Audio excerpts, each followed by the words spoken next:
Queridas amigas, queridos amigos, buena noche. Aquí estoy de nuevo, dispuesto a no abandonar este canal como lo he tenido últimamente por demasiados viajes y actividades. Y tenemos un invitado absolutamente excepcional, el doctor Manuel Martín Loeches. Muy buena noche, Manuel. ¿Qué tal, Enrique? Un gusto estar aquí contigo, la verdad, ya Hombre, lo sabes. para mí es un honor.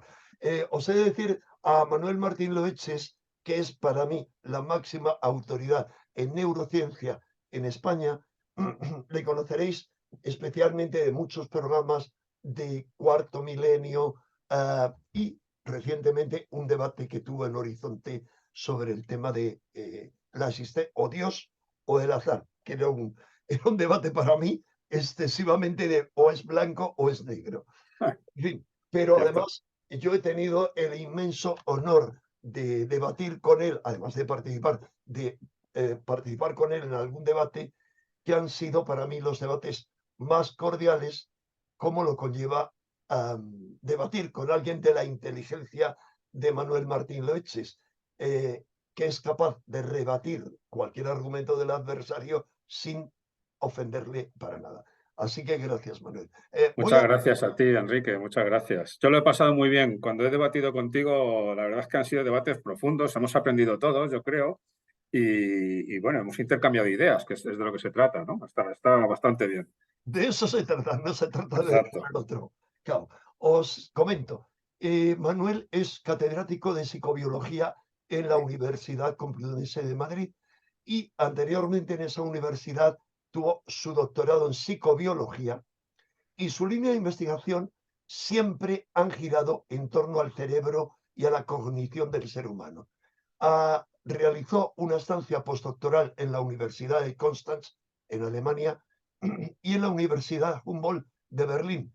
Y posteriormente estuvo en el Laboratorio de Neurobiología del prestigiosísimo University College de Londres, entre otros muchos.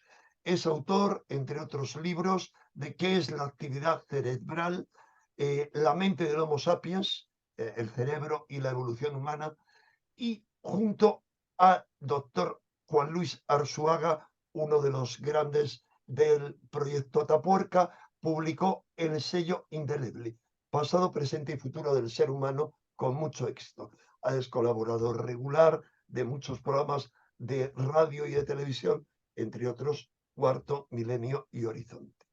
En fin, Manuel, lo que yo quería hablar contigo era sobre tu último libro, que lamentablemente no tengo aquí, pero te he pedido que lo muestres. ¿De qué nos sirve ser? Ahí está, Sí, perdón, en este lado. sí, no, hay un problema con Con el la espejo, pantalla con ¿no? Zoom. Sí, eh, sí. que yo, que soy un poquito Pues está aquí. disléxico, me aclaro menos, efectivamente. Entonces, vamos a ver, ¿realmente está listo el ser humano cuando vemos la cantidad de destrozos que hay a nivel global? O sea, a Sí. nivel global, uno dice, bueno, lo normal es que si hay extraterrestres por ahí e ignoraran lo que pasa en la Tierra, no se acercaran, porque aquí no hay inteligencia. ¿Realmente están listos? No, yo creo que sí que hay inteligencia y si hubiera extraterrestres explorando el espacio, seguramente sentirían mucha curiosidad por venir a vernos, a ver qué es esto tan raro, ¿no? ¿Qué ocurre aquí? A ver, yo O creo a que manipularnos? Dicen, hombre, son no. muy manipulables estos. Bueno, si fueran como nosotros, es decir, que tienen algunas emociones que les llevan a querer sentir, yo qué sé, ambición por el poder, orgullo, pues a lo mejor puede ser, ¿no? Pero en cualquier caso, curiosos sí que somos. Y respondiendo a tu pregunta, inteligentes sí que somos. Lo que pasa es que no somos perfectos. Fíjate, somos la especie, yo creo que es la especie evidente, yo creo que esto es bastante evidente, más inteligente que hay ahora mismo en el planeta y somos bastante inteligentes. Somos capaces de solucionar problemas increíbles. Hemos sido capaces de mandar personas a la Luna, eso sí que es una odisea, en fin, que como ya hemos nacido muchos con ello habiendo ocurrido, pues parece que, bueno, que es natural y no lo es en absoluto. Eso supone un esfuerzo intelectual, aparte de tecnológico, impresionante, ¿no? Es decir, que como especie somos realmente muy inteligentes. La más inteligente de este planeta, Es posible que a lo mejor en alguna época hayamos compartido nuestra gran inteligencia con neandertales, por ejemplo, o alguna otra especie de homininos, pero en cualquier caso ahora mismo, desde luego, somos los más inteligentes, sin duda. Pero, como digo, no somos perfectos. Hay algo que manda en nuestro cerebro, hay algo que manda en nuestro comportamiento, que son las emociones. Es conseguir emociones positivas y evitar las emociones negativas. La inteligencia, esa grandísima inteligencia que tenemos, está al servicio de estas emociones. Por eso muchas veces ocurren cosas raras. Dice, bueno, pero ¿cómo puede ser? Pues que nos equivocamos, que cometemos errores de bulto, que intentamos ahorrar energía y ahorrar tiempo, aunque seamos muy inteligentes. Es decir, no siempre estamos a tope con nuestra inteligencia. Y ahí es donde vienen pues, muchos errores, ¿no? Y muchos desastres, como dices tú, que ocurren en la Tierra. Pensemos, por ejemplo, en las guerras, ¿no? ¿Cómo es posible que siendo tan inteligentes nos metamos en guerras donde muere la gente, ¿no? Y para qué y por qué muere esa gente, ¿no? Bueno, pues eso es sencillamente lo que comentaba. Al servicio de ciertas emociones está la inteligencia y a veces pues se cometen estas tropelías, estos errores, estas cosas tan aparentemente absurdas, bueno, yo creo que son absurdas, porque la inteligencia está al servicio de las emociones. Básicamente yo creo que es eso. Pero somos muy inteligentes. Muy interesante esto que has dicho, al servicio de las emociones. Eh, yo siempre recuerdo a un pensador, bueno, pensador y activista al que admiro mucho, Arthur Koestler. Tú sabes que Arthur Koestler, antes de suicidarse con mucha conciencia, él junto a su mujer escribió un libro, Jano, sobre la mente bifronte del ser humano. Y él llegó a la conclusión de que ese dualismo que hay en nuestro cerebro, esa pugna constante entre la racionalidad y el cerebro reptiliano, conducía necesariamente hacia su autodestrucción. Te añado más, cuando los exobiólogos estudian y los buscadores de señales del SETI primitivo, desde Frank Drake hace ya 70 años, se plantean ecuaciones tanto americanos como rusos. Shklovsky, que escribió, bueno, Carl Sagan escribió su primer libro junto a él, digamos, haciendo la edición norteamericana del libro de este ruso, se plantean una ecuación sobre probabilidades de civilizaciones en la galaxia. Siempre tienen una incógnita y es cuánto tiempo puede durar una civilización desde que alcanza su etapa tecnológica hasta que se autodestruye. Es decir, unos y otros se plantean que esta civilización no puede transcurrir mucho tiempo sin autodestruirse, sea por un conflicto como el de Israel con Palestina o bien por todo el tema, digamos, de la contaminación, etcétera. Sí. Separación. Sí, sí, con esto tenemos un problema grave, el de la contaminación, el calentamiento global, y que parece, ¿no? Que es fruto en gran parte de la actividad humana, ¿no? De nuestra actividad Lo dices muy bien, en gran parte. Sí, No sí, sí. sabemos A cuánta. ver, no tiene por qué ser 100% y tampoco hay verdades absolutas, ¿no? Pero parece que sí, que nuestra contribución es bastante grande. Bueno, evidentemente, se puede decir que, a ver, es porque se nos va de las manos, ¿no? Yo creo, sinceramente, que no tenemos por qué estar abocados a una autodestrucción.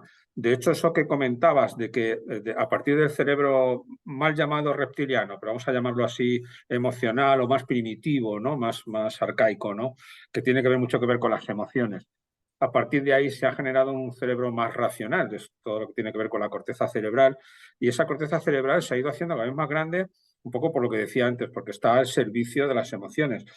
¿Cómo hacer para conseguirlas? ¿Vale? Las emociones siguen siendo básicamente las mismas, pero se hacen más complejas en el ser humano porque tiene esa parte racional que las complejiza. Es decir, emociones que los animales son muy simples, qué sé yo, amor y odio, pues en nuestro caso surgen, qué sé yo, pues los celos, la autoestima, el orgullo, pero lo único que hacemos es añadir parte pensante, parte racional, la corteza cerebral, para conseguir las emociones que quiere ese cerebro primitivo, ¿no? ¿Que eso nos lleve a la autodestrucción? Sí, a ver, pero yo creo que puede ser por errores de cálculo, ¿no? Como decía antes, no tenemos necesariamente por qué estar abocados a la autodestrucción, como decía el autor que mencionabas, pero es verdad que se nos puede ir de las manos si queremos ir más allá. Es decir, creamos y generamos armas que pueden destrozar la humanidad y de hecho están presentes desde hace décadas. Estamos conviviendo con el arsenal nuclear desde hace muchos años, ¿no? Y efectivamente se podría ir de las manos y podría activarse y acabar con la humanidad. Pero de momento no ha ocurrido. Yo siempre, a ver, quizás sea demasiado optimista. A veces digo, jolines, yo creo que me paso un poco de optimista, pero yo creo que más o menos el ser humano Yo se creo que sí. autocontrola.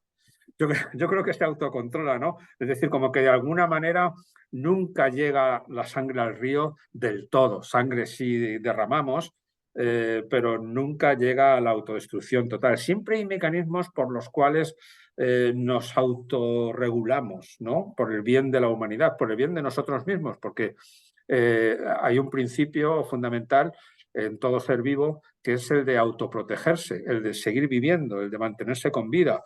Y a sabiendas de esto, pues muchos que tienen el poder de destruir el mundo saben que destruyendo el mundo se destruyen a sí mismos. Y por eso nunca, jamás dan o darían ese paso. Yo creo que eso es más que evidente, se diga explícitamente o no. Entonces, mientras esto sea así y mientras no sea por accidente, las cosas seguirán controladas. Seguiremos autocontrolándonos y por lo tanto, como digo, no creo que estemos abocados a la autodestrucción por nuestra tecnología, ¿no?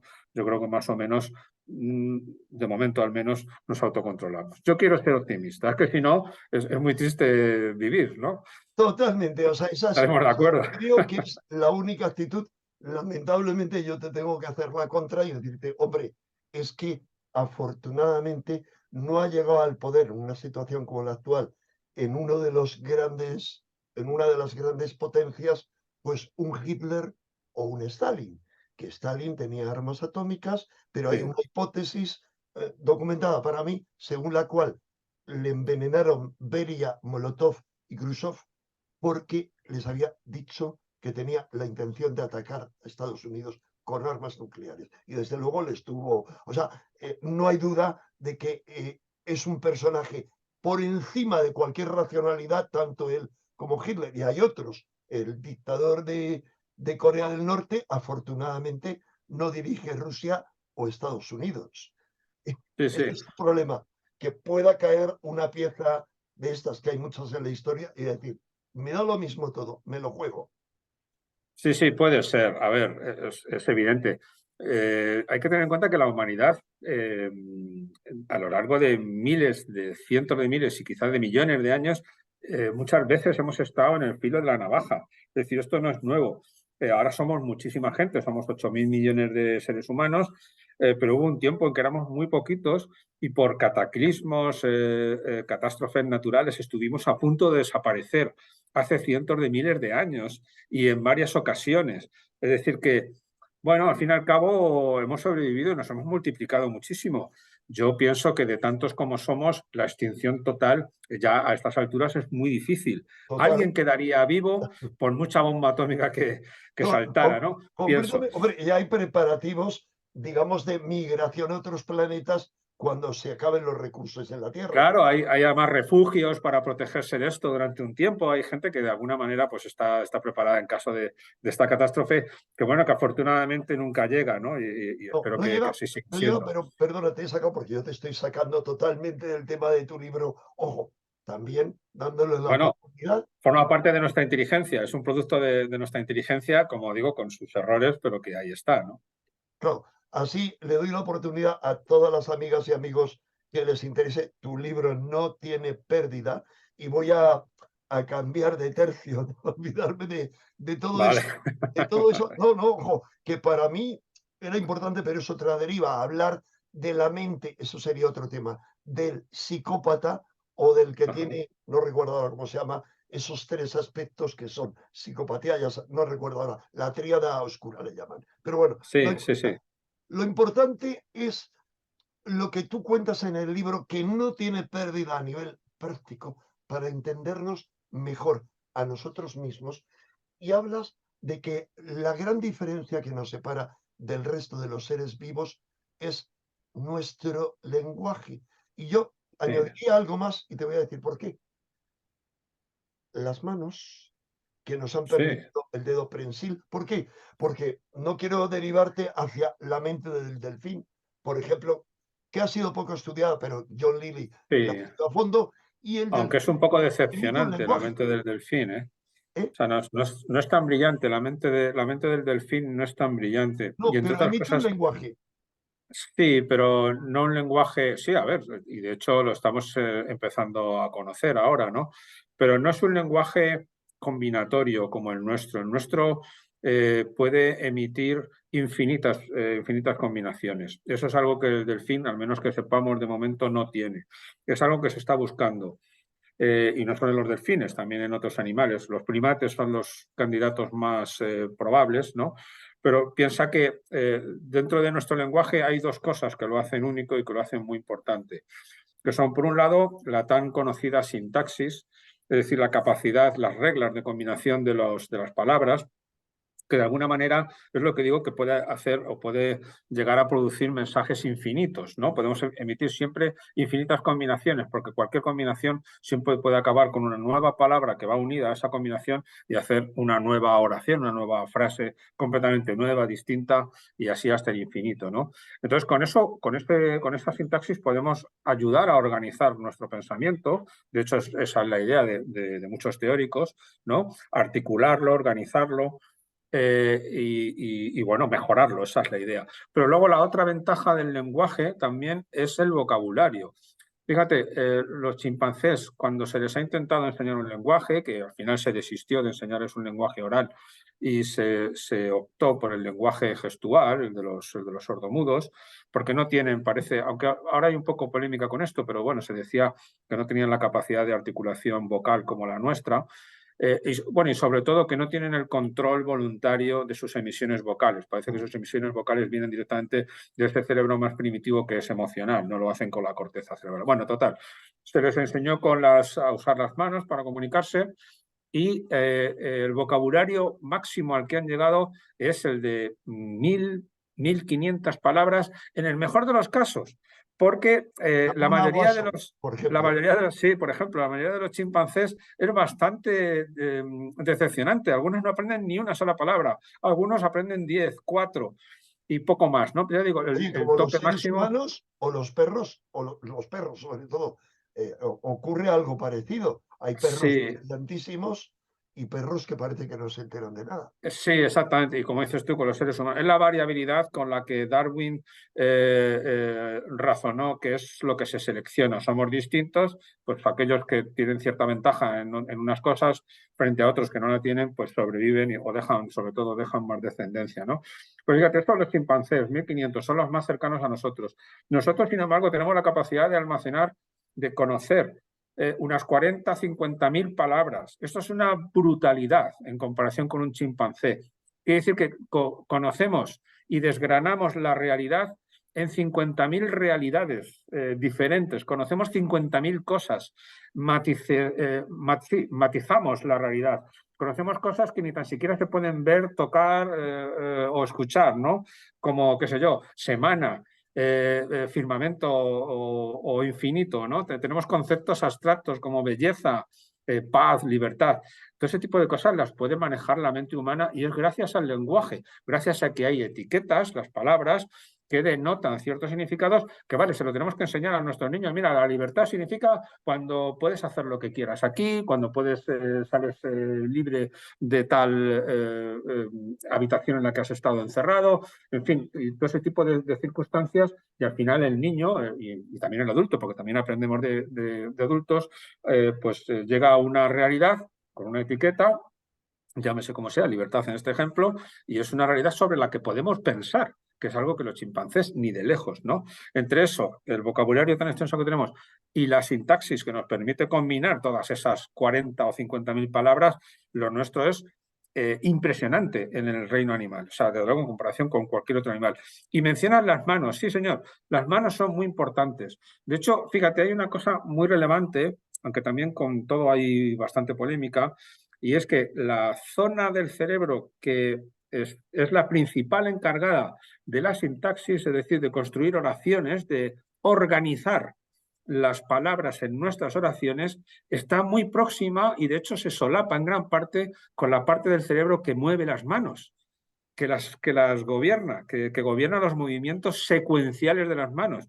Es decir, las manos no solo son prensiles, sino que realizan movimientos, las manos y los brazos, secuenciales. Ahora hago esto, ahora hago lo otro. Esta ordenación en el cerebro se solapa, coincide con la ordenación que hacemos en nuestro lenguaje de las palabras. De primero va el sujeto, luego el verbo, luego el predicado y con sus complementos, ¿no? Entonces es muy curioso porque efectivamente algo tienen que ver las manos en esa sintaxis, ¿no?, que tiene nuestro lenguaje y que lo hace tan peculiar y que hace, por lo tanto, como consecuencia, que nuestra mente sea tan única y tan peculiar, ¿no?, tan extraordinaria, ¿no?, junto con el vocabulario. O sea, son dos herramientas que tenemos en nuestro lenguaje y que se derivan de cuando no había lenguaje, ¿no? Las manos, ¿no? Y algo que hubo ahí, que en alguna mutación genética, que se desconoce cuándo, que hizo que nuestro vocabulario pudiera multiplicarse por miles, ¿no?, en relación al del chimpancé. Es impresionante.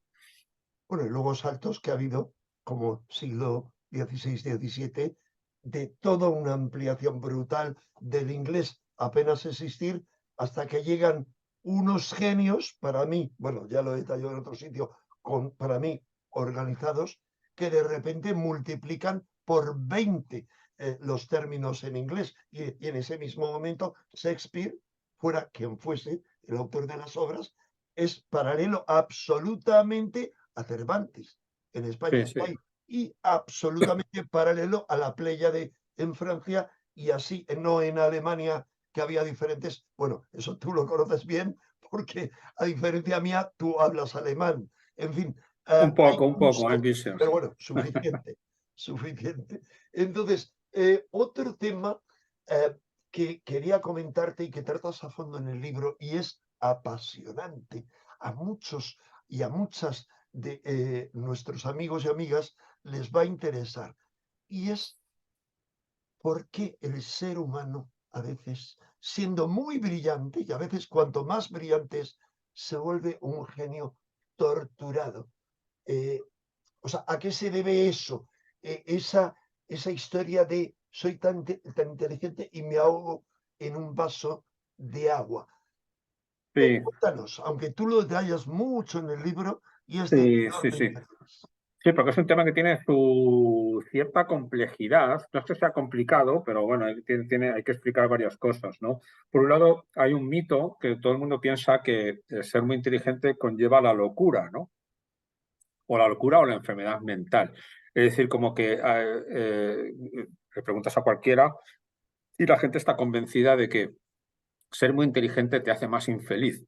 Es como que eres más consciente de las maldades y malas realidades del ser humano, de nuestro futuro negro, de la muerte que está por venir. Esto es algo que está presente en la humanidad desde hace miles de años y que efectivamente está ahí y que es fruto de nuestra inteligencia, que en otros animales no vamos a encontrar esa constancia de que vamos a desaparecer todos y nos vamos a morir y eso pues de alguna manera nos entristece. Entonces está ese mito de que cuanto más inteligente eres, más infeliz eres. Eso además lo he visto en chistes, lo he visto en fin, en conversaciones, en muchos lugares. Pero no es verdad. Probablemente, perdóname, Sí, paridos por tontos, porque yo en ti veo el ejemplo de cómo alguien muy inteligente no es infeliz, sino lo contrario, se adapta a las circunstancias. bueno, como Pero, todos tengo mis altibajos, no siempre estoy bien, ¿no? Pero lo intento. Sí, sí que es verdad, efectivamente, que es un mito, es decir, no parece que sea una realidad. Son dos cosas distintas. Por un lado, ser infeliz tiene más que ver con nuestros rasgos de personalidad, con cómo somos, mientras que la inteligencia es un rasgo intelectual, es cómo razonamos, cómo pensamos. Entonces, cuando se hacen los estudios, la estadística demuestra que son diferentes.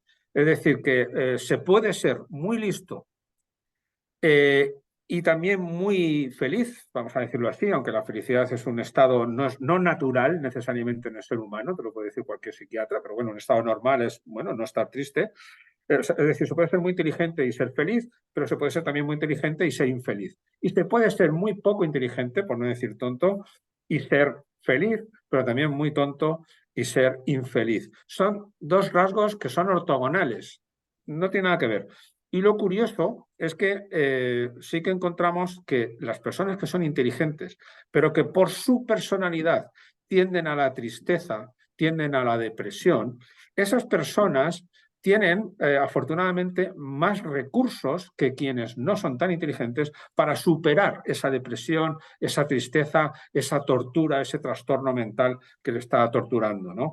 Es decir, las personas más inteligentes tienen normalmente, esto no, cada caso habrá muchas excepciones, ¿no? Pero las personas más inteligentes tienen más recursos económicos porque han tenido mejores puestos de trabajo, mejores estudios, y por lo tanto con sus recursos económicos pueden acceder a mejores recursos sanitarios, psicológicos. También por su inteligencia saben cuándo detectar señales de alarma de que algo está yendo mal y saben dónde hay que acudir, a qué profesional, a qué expertos, a qué sección sanitaria hay que acudir, ¿no? Y cómo mejorar estas cosas. Es decir, las personas inteligentes están mejor preparadas para que si su tendencia personal, por su personalidad, es a sentir tristeza, saben cómo superarla de alguna manera. Que no quiere decir que todo el mundo que sea inteligente tiene que ser feliz, sino que son dos cosas distintas, pero la inteligencia da cierta ventaja. Otra cosa es el famoso mito del genio torturado cuando hablamos de genio como creador de arte. Fíjate, esto además es muy importante porque la creatividad tiene como dos caras. Hay como dos tipos de creatividad, ¿no? En esta vida. Por un lado, la creatividad intelectual, que es la que se ve en la tecnología, la que se ve en la ciencia, la que soluciona problemas de conocimiento del mundo y de cómo mejorar y extraer los recursos del mundo, ¿no? Esta es la creatividad intelectual. De hecho, cuanto más inteligentes somos, más creativos somos en este tipo de creatividad. Pero luego está la creatividad artística. Esa creatividad que tenía Dalí, por ejemplo, Picasso, la que tienen los músicos, los escritores. Y ahí sí que hay que decir, y esto es importante, sí que lo dicen los estudios, que sí que el mito del genio torturado sí tiene algo de realidad. Porque sí que se ha visto que la gente muy creativa suele acompañarse de trastornos mentales de diverso tipo. Es muy curioso, desde esquizofrenia a depresión, trastorno obsesivo-compulsivo y en muchos casos tienen tendencia al suicidio. Es decir, que esta correlación, esta relación sí que parece ser real, pero no tiene que ver con la inteligencia, sino con un tipo de creatividad que en principio no es intelectual, sino una creatividad, ya digo, de carácter más artístico, más emocional, ¿no? Directamente implicando las emociones, ¿no? El impresionar a los demás. Menos mal, me tranquilizas, porque si no yo estaba pensando que debemos ser bastante tontos. Otra No, cosa es no, que sea yo te veo muy bien, Enrique. apocalíptico. Pero bueno, apocalíptico en el sentido de lo que dice la palabra apocalipsis, revelación, muy Sí, partidario de la revelación. En fin, hay demasiados temas en tu libro excesivos que son de enorme interés, como, pero digo, como habíamos acordado un tiempo para esta entrevista y se acaba, como correcto. las inteligencias que hay, hay múltiples inteligencias y no solo las que miden los test, o como el poder de la memoria y muchísimas cosas más que, si te parece oportuno, podemos seguir desarrollando en otra futura conversación. Y también, Pues, ¿por qué sí. cometemos tantos errores si es que somos tan listos? Y un largo etcétera. Sí, sí, yo por mí encantado. De hecho, es verdad, hay mucha gente que me ha dicho que hay mucho conocimiento en el libro y es verdad, son más de 30 años que llevo estudiando el comportamiento humano y el cerebro reflejados en este libro, condensados. Lo único que, bueno, lo he intentado hacer lo más ameno y divulgativo posible. Mucha gente me ha dicho Es muy ameno, que lo es he muy ameno. conseguido. Afortunadamente parece que sí, pero es verdad que son muchos temas y de hecho hay gente, hay algunos periodistas me han dicho es que de cualquiera de los cientos de, bueno, no cientos, pero decenas de temas que trata se podía hacer un nuevo libro y yo lo haría encantado, es bastante posible. Entonces, cuando quieras lo hablamos porque además, efectivamente has mencionado, el libro habla por un lado de inteligencia, que somos muy inteligentes, por otro lado de nuestros errores, si somos tan listos, ¿por qué cometemos tantos errores? Y al final un poco establezco en la tercera No, parte perdón, y más a cosas. dónde hemos llegado con esto. Pero efectivamente, sobre esta articulación en tres fases hay muchos temas interiores. Lo que has Sí, dicho de la y memoria, de de las las historias inteligencias, que nos la contamos, inteligencia artificial, o lo que nos cuentan, los relatos que nos imponen los manipuladores a través de o que nos la contamos a ingeniería nosotros social mismos. fragmentada. Sí, sí, sí. Sí, sí, sí. Sí, porque además cada uno vivimos en una narrativa, en una historia, nuestra vida, desde que nacemos hasta que nos morimos, es una película, es una narrativa que nos contamos a nosotros mismos, que puede estar llena O de que nos errores o no. cuentan y nos Lo que imponen. nos cuenta, a ver, en gran Todas parte las es porque nos lo civilizaciones. cuentan, sin ninguna duda, pero no nos la cuenta una única fuente, ¿no? Eso es lo No. interesante, me la cuento yo, pero a partir de lo que me han contado mis padres, mis compañeros, mis amigos, mi sociedad, O los medios eh, de comunicación y las redes sociales. Ahora, forman parte de mi realidad. Eso es inevitable, efectivamente, y con eso hacemos cada uno nuestro mejunje, ¿no? Digámoslo así, y nos contamos nuestra propia historia. Más o menos interesante, pero ahí está. pues si te parece, Manuel, podemos seguir hablando en otro momento de Pues algunos de estos encantado. muchos temas. Cuando quieras, Enrique, ya lo sabes, que Bueno, a tu disposición. magnífico. Yo recomendaros como un extraordinario regalo para estas fiestas, para, para vosotros mismos o para cualquier familiar, porque es algo que interesa a todo el mundo, es el libro de Manuel Martín Loeches, editado por Destino, ¿de qué nos sirve ser tan listos? Y también cualquiera de los otros libros de Manuel. Muchísimas Pues gracias, profesor. muchas gracias, Enrique, de verdad, un placer, ya lo sabes, hasta cuando quieras. Un fuerte abrazo y hasta pronto. Igualmente, un abrazo. Gracias.